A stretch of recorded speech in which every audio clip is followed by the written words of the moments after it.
Just because I can and I feel like it, to mix things up a little, we're going to be using the wonderful Golden Dawn Tarot today. Just Major Arcana and Court cards alone, okay?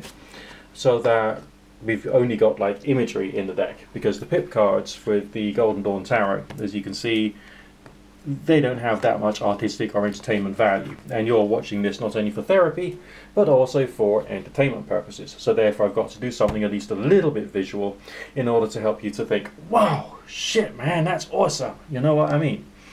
So take it easy, relax. 3 card reading coming right up for you. This is going out to anybody out there who is interested in anything really.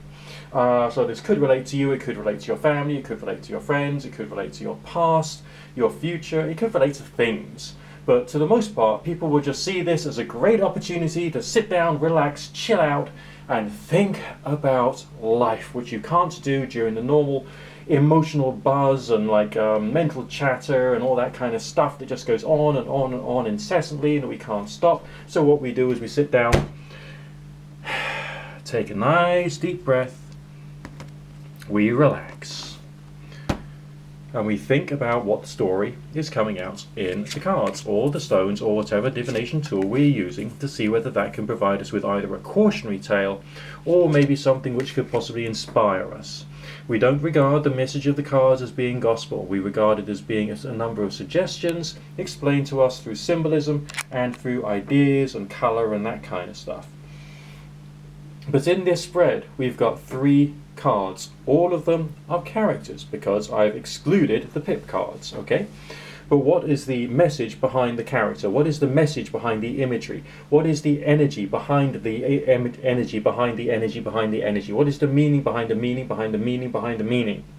Alright, it's like there's some kind of pure essence which is communicated through the language of the cards, but it's not actually in the cards. Just like that famous piece of art which is a picture of a pipe and it says underneath "Sinipa" and "Peep," you know, this is not a pipe because it's a picture of a pipe. So this is pictures of something, and there's something behind that concept which is what you're trying to find out or you're trying to contemplate through your meditations. So very simply, earth and water, similar energies, but also the High Priestess is very much a spirit card. It's very much a deity energy. All right, could be, for those who follow the goddess tradition, that would be a goddess card.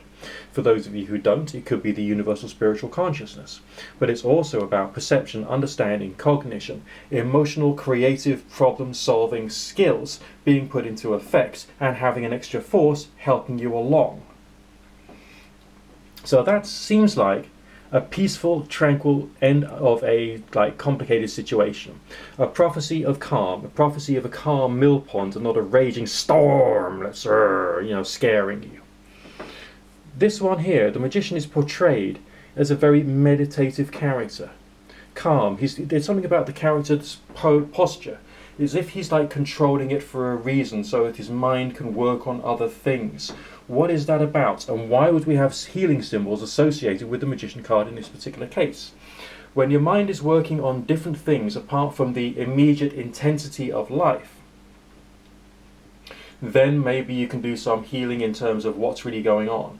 Now you need to have some time which is by yourself, contemplative, looking after your issues, dealing with your neurotic problems, which we all have. Okay, and then of course there's a time of action, and I think the card reading is talking about balancing that. Now on this side of things, the Queen of Pentacles, that's rulership, that's control, that's power, that's also partnership, that's a sense of strength and determination and willpower, but it's also a question of being on top of a situation and not allowing other people to undermine your position. So maybe you're feeling a bit challenged at the moment, you're feeling a bit threatened, maybe this is socially or to do with the workplace. Maybe there's some kind of family dynamic going on at the moment which is upsetting you and taking you away from your clear, true path of what you need to achieve. Not just what you want for yourself, but what you need to achieve for your stability. It's an earth sign. Are you worried about money or the long-term revenue, or is there some financial concerns which you need to get sorted out in order to move on to the next stage of life? Let me know in the comment section if there's stuff going on with you. Let's pour it out if you want to. All right. So it does appear that maybe some of this message could be concerned about survival issues in day-to-day life. Some of the message of this reading could be about the fact that the power is already in your hands, but you don't know how to access it. Now, this may be a meditative symbol, but meditation and contemplation and creative thinking are different things. But it's like the reading is suggesting to me that you should remove yourself from a complex situation temporarily, so that you can then find your center and get your clarity in place and come up with the ideas which you can bring back into the complex situation, so you can then contemplate how to make it move further forward. It's like this is like a process of creation, and maybe it's being repeated over and over and over again in your life at the moment. Maybe there's a cyclical message associated with this. It's not a longitudinal spread talking specifically about, oh, this is going to happen on this day, that's going to happen on that day, and all that kind of stuff, because like no one can be that accurate with time frames anyway, so what's the point in even thinking about that? And instead, let's just think about how this message is communicating itself artistically. We're moving from inflammation and darkness, right, onto tranquility and fluidity via something solid, stable, hard, okay? You got this sense of muck but nourishment. You got this sense of man-made but pure for a purpose within the table itself. You got a sense of fluidity and changing and dynamic understanding and emotions and expressions and danger, but also the sense of calm and tranquility and awareness that you have the power. It's like it's telling you to calm your mind down, so that the complexities you're going through won't necessarily affect you as badly. It's like it's saying that you need to take a more wholesome and holistic attitude to complex things, maybe even removing yourself out of a situation to a certain extent, realizing that you don't know everything. Alright, just because a character or a person is not inside your own cranial cavity, it doesn't mean to say they're wrong. Alright, you know what I mean? So find your sources, find your inspiration, keep yourself motivated, and carry on focusing and refining the process, because I think that this is like a process which is going on and on and on, and you just need to carry on ploughing away at it and going through the change and growth that the situation, that the journey, that the pathway is putting you through, and being grateful for how that's changing you. Alright? Does that make any sense to you? I don't know if it does, I don't know if it doesn't, but what I do know is my name is Nick Dutch. I'm available on Keen.com, on thecircle.com and .co.uk. No, is that right? And also Kumar.co.uk and Kumar.com. I'm also available on the Fortunica app. I'm taking private readings now via my Facebook listing, Nick Dutch Tarot Reader in Oxfordshire.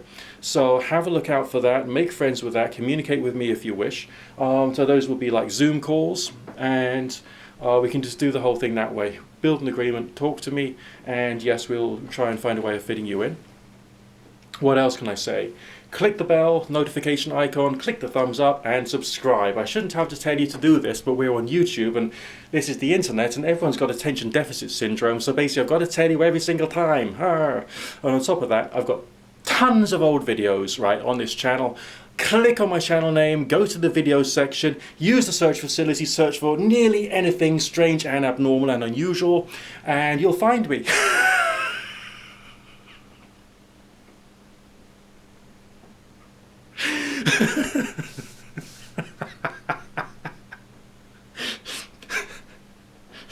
And you'll find some of the old videos I've made, alright, which could give you some inspiration and contemplation as to what you could be doing with your path, your journey, your life and stuff, and anything to do with occultism and Ouija boards and spiritualism and magic and witchcraft and scary, scary, spooky stuff.